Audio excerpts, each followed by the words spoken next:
All right, so one of my favorite memories happened shortly after Mom broke her leg. We had some customer quilts that needed to be quilted, and she couldn't come into the store to do it. So I had to learn how to do that. And I remember the first one I did obviously was just not a customer quilt. It was one that we had for practice, and I would set it up and then call her and say, okay, what do I do next? And then I'd get to the end of the row and I'd call her again and say, what do I do next? I don't know how to do this. And I just remember how proud of myself I was that like I got to the end and I finished it. And I brought it over to Mom and in her room where she was laid up with a broken leg and showed it to her. And it was just like this really amazing feeling, you know, knowing that together as a family, we could figure out how to overcome these challenges and make things work that seemed impossible at the time.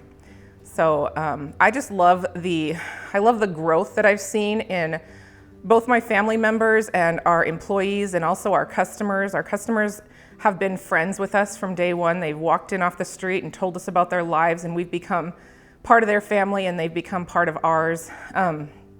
Another time that I remember really well was our first bus trip, and it was such a big deal to us. You know, we're this tiny little shop, and we would sit there and maybe 3 people would come into the store that day, and you know, it was a different time. So you'd sit there and like the sunlight would shine through the windows and it felt so peaceful, and you just knew that like this was something good, something amazing was going to happen.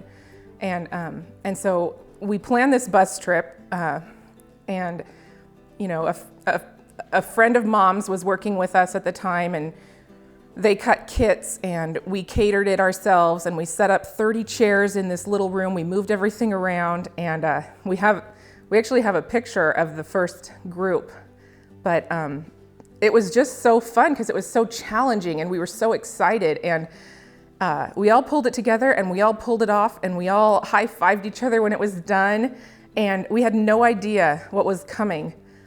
And I just feel like each one of us in our own way has grown and changed so much from this whole adventure, this whole journey that we've been on. And I just love it. I'm so proud of where we are and what we've done. And I see great things for us. I hope it continues. And thanks to everyone. Thanks to our customers and our friends and everybody that's been there to support us. It's been amazing.